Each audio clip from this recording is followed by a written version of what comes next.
Well, hello there, everybody. I saw your report. I kind of feel like I don't know if you guys ever saw this, but when Dave Chappelle was on Inside the Actors Studio with the late James Lipton, he I think had just gotten back from Africa, and he's like smoking a cigarette. He's fucking twitching, and he's I don't know, man. I don't know. Um, and I ain't good as Dave Chappelle, so I ain't gonna try and front like that. But I I do have those emotions right now. It's a little bit the heat. It's a little bit just tired of the rejection, as I mentioned in the other video. Um, I'd like to talk about right now the time that I ever came, and I kind of basically did quit because I ain't been active for a couple of years now, really. But I am looking forward to get back into it. I got some things to say. Um, but I want to tell you about the time I almost quit comedy forever. It was, and look, I am an obsessive weirdo, but I'm not an obsessive scroll through weirdo. It's just this shit got burnt into my brain of how horrible it was. And I think the man I'm going to mention in a minute, I think because I walked in on a conversation he was having with somebody else. He was like, "Oh, that guy would have to scroll through like years of stuff to know that."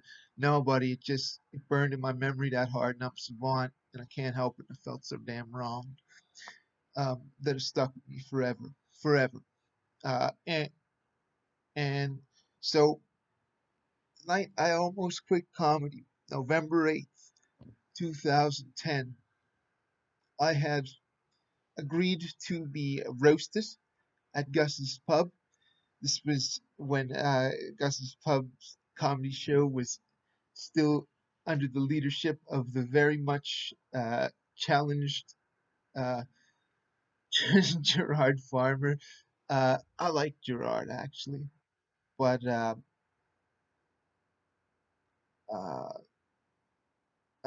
yeah, he's got a disability. That's just the simplest way to put it. And I'm not trying to knock him, but he does. He has disability, and he's kind of reviled, and I don't think that's really fair because I think when he acts up, he can't help it. He doesn't mean no harm. So I had been seeing this woman for about a year. We're gonna call her Millie. We ain't gonna say her real name because we say her real name.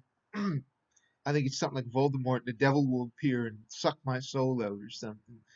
Um, and I should explain with her, I had a run with her back in 2004, and I was very much in love, very, very much in love. She's quite a bit older than me, I think like 14 and a half years or something. And, but at the time I was 20, turning 21, and she was 35, although she had said she was 34 at the time. I don't know, probably she just forgot. But we made out on my balcony back in '04, and it was like, um, oh, oh, this was a mistake. This shouldn't have happened. I'm going to ruin the friendship. But that's the way she spoke. If anything, I'm underplaying how ridiculous it sounds. But anyway, so this continued on for a couple of months, hanging out every day and sort of kissing and stuff. And she was like, it just sort of it started to really grate on me because nothing was happening. And I was like, hey, like, I don't think you're treating me right, like she'd be sort of flirting with other guys at the bar and all that stuff. And I mean, I suppose if you really look at it, I just should have had enough self-respect to be like, oh well, this isn't for me, and just move on. But I really loved her. I really loved her. And in the meanwhile, I wasn't really dating anybody else. I had one little fling in 2008, and we weren't suited as long-term partners, and we both knew that. I would have carried that relationship on for about a year, but instead it only lasted about 2 months. And unfortunately, we weren't able to stay friends. But I'm sorry, I'm all over the place here. But this is I can't fucking help it, man. I'm smoking that cigarette and twitching. And oh, and don't worry, folks. I ain't have no hallucinations. I know this is just my two fingers up here like this here. Um, so I I told her she wasn't treating me right, and she stopped. She just refused to speak to me ever again. This woman that I loved back from '04. So I had always carried this torch. Um, she is if nothing else incredibly charming and very unique, right? And beautiful too. But I mean, it was, I guess, the whole package and intelligent. Not not as intelligent as she would um, have you believe. She's very aware of herself, but she puts on a smoke screen and is very good at manipulating the conversation to the things that she is the strongest at, and so as to make you feel intellectually inferior and all those kinds of things. And as I got older, I got a little hip to that. So carrying this torch all these years, um,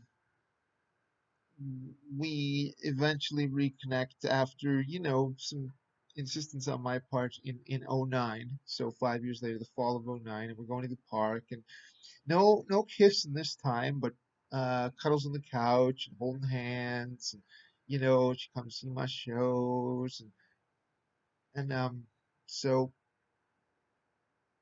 night of my the night of my roast, November 8th, 2010, uh, she gets together with Steve Mackey, and he had, I think it was when I was with the sketch troupe, the Mind Diddlers, for a minute. Back in the show in September, he'd sort of sat down next to us. I could tell some kind of like spark was created. And I want to say this right now, straight up, that like if you're a man and you see me sitting with a woman, um, please don't sit down next to me and give me that time. And that woman may just be my friend. And to be perfectly honest, it was very murky what the relationship me and old Millie, oh, I'm saying that name because it's even more stupid than her real name, uh, had was murky and unclear. But if you see me sitting down with a woman, like don't jump in on that. And then I've said before, like I would do that to another fella, and sit down and join in what he's talking about. And then somebody said to me, well, isn't that like what are you saying, like the woman is the man's property, whatever? And it's like, no, that's not what I mean at all. My values might be a little old fashioned, but what I mean is, I mean, if like I was a woman, like I wouldn't sit down with another woman when it seemed like she would do. Like, I don't want to fuck with anybody's fucking romantic scenario. When I was seven, the last time I might have ever done anything like that when I was like 17, 18. But then I grew the fuck up, and that lady was fucked, and that guy is really really struggling guy, and I feel for him. So I'm sorry if I did anything out of sorts when I was a kid in high school. Um, so he sits down. This spark is created, and then nothing until November 8th, 2010. Again, like I'm like Frankie with that autistic fucking date thing. Have the roast. It doesn't work. It's shitty. It doesn't go over. There's like six people there tops. I feel miserable. See what happens. Steve joins us at Charlie's. He like hesitated. I don't know. And I didn't really fucking want him to come in, but there's nothing I can do about it. And that was like the end of me and her, because I was like, oh my god, like all we've been through, you're gonna go for another fucking comedian. right in front of me. On the night of my roast, no less, that was like shittily attended, didn't work. I felt like my fucking life was ruined, man. My fucking life was ruined. And at that time, I hadn't yet started to do poetry or the theater show or the podcast or the film or basically everything I fucking do. So it was only stand up, and I just felt like those worlds collided in a way that I just couldn't fucking handle it, man. And it went it went badly with them. I believe it was like a 2 month deal, and and um so if I'm not mistaken, she broke up with him after after he smashed his car in a DUI. And you know what's so funny? Like I just know shit so well. Like so, what she would do is she would claim the moral high ground. Oh, like you're so fucked up, you smashed your car in a DUI. Like I can't deal with this. But the real reason she would have broke up with him is because he didn't have his car no more. But she would have acted like because of the he'd like fucked up. I guess that was like so I just know her soul, right? And um so then we had sort of talked about it stuff and honestly I never really completely recovered from this even though it's 10 years ago, and it really pissed me off um when well, it was a year later. Most normal people would get over this stuff, but you got to remember, Josh, don't get romance. Um, and yes, it is mostly because of the disability. There, I'm very strange and I'm very poor by Western standards. But yes, it mostly is the disability. I wish it wasn't that fucking way, but it is. Okay, so forgive me, I'm all over the place here. So Steve posts a status and he says, "Oh, we're gonna take old Joshy boy down to the show. About a year ago this time, I stole his woman. That's right. That's what I do when I see a dude with a disability. I swoop in for the kill. We're comedians. We joke, but that ruined my fucking life. Okay, that ruined my fucking life, and and I was like, oh." And a bunch of other people reacted, and they was like, uh, and I was like, oh Jesus, people, you know, yeah, that's hilarious. Like my life was like fucked with in a major way, and it's the kind of thing like, yes, I know we're comedians, yes, we joke, yes, we take the piss out of each other, but like, do you make fun of the guy in special ed class? Do you make fun of the homeless man? Do you tell, like, is your big thing to tell pedophile jokes? Like, I'm not saying censorship, but I'm saying show a little bit decency. You know, I I have all these problems because I am disabled. That uh, so it's in very bad taste, and I don't think people should have made fun of that and told me to chill out and all this stuff.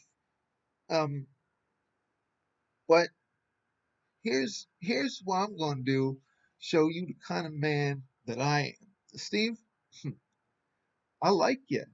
I do. I don't trust you. I can never trust you. Never trust you after what happened. Did that shit to me. However, however, you're a hell of an artist, and you have done better than any one of us, I think, in town that I've seen in finding a voice that is truly your voice, um, that that is truly your voice, truly unique voice, and put it in the stand-up comedy form at a very high level. And more should happen for you professionally. Like I said, I don't trust you, but you deserve it. And if Josh Dunn ever has to say, the Halifax Comedy Fest will work you, buddy. I'll make sure that happens. That's the kind of fucking man I am. Okay, you understand what I'm saying to you right now? Who else would do that? Who else? You know? No, it's because meritocracy needs to happen here. Fair needs to be fair. Real needs to be fucking real. All right, and yeah, like you deserve it, buddy. And I don't trust you, but you can fucking trust me. All right, that's just the way it is, man. So, um, hmm, all that said, looking forward to getting back into things. I'm I hope this shit never happens to me again. Um, I suppose there's some ways you can look and go, oh, geez, if that's the worst thing that happened to you, life isn't so bad. But it's just such an offense to my dignity, and I just,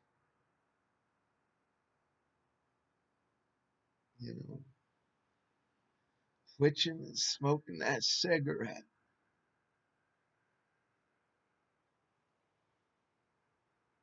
But I always do the right thing. Oh, and I'm gonna add, I'm gonna leave on this note. Um, you fucking comedy fest people are stupid for not working, Steve. You're wrong. You're stupid for not working. Me too. You're bigots and you're dummies. And fuck you. Okay. And yeah, like, what do you want to do? Book John Wing 27 years in a row? Yep. Who's that?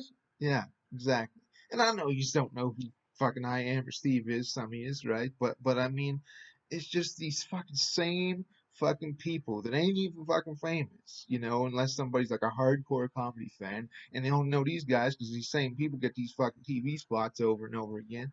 And yeah, and I know I've been inconsistent as a performer, but I've also I've been. Mm, Motherfucker friend requested me to fucking stop my career from happening at Yuck Yucks, man. Why do you want to be fucking friends with me? Mm, why do you want, like, do you want to say you're sorry? You want to say, I'm sorry, Josh, I didn't give you a chance when I should have, like, fucking 12 years ago? 14, well, not 14, that was just starting, man. But, and, and it does fuck with you, okay? And another guy, he didn't even remember me, but I remember this motherfucker because he was such a stupid fucking dinkhead fucking snob. Guy named Dave Hetty, went to school with me in Kings. I don't know if it was beyond first year, but we did fifth together. And all of a sudden, I see this motherfucker at Fairleys, and he's closing. He's touring the goddamn country. I was close to the finish. Um, he bombed. He bombed headlining. Uh, I did well. Then I bombed. It happens. Happened there. But how did that motherfucker get the bomb and he get to tour the fucking country? And you know what motherfucking Dave Hetty said to me? Motherfucking Dave Hetty said to me, he said, You're gonna have to be so much better than everybody else. You're gonna have to be so much better than everybody else." And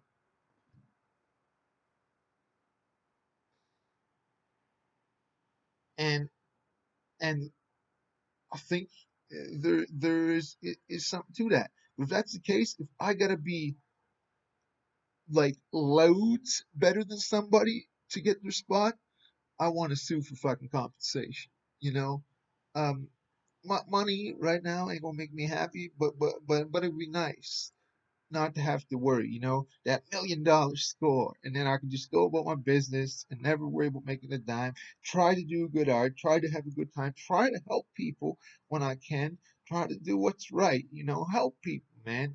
Meritocracy, again, give people their just fucking due, right? How many other people do what I just said? Say, I can't trust this guy. It was mostly her, but he participated in my life. But I still say, let this guy soar professionally because he fucking deserves it. Find somebody else to do that. Bye. Adios.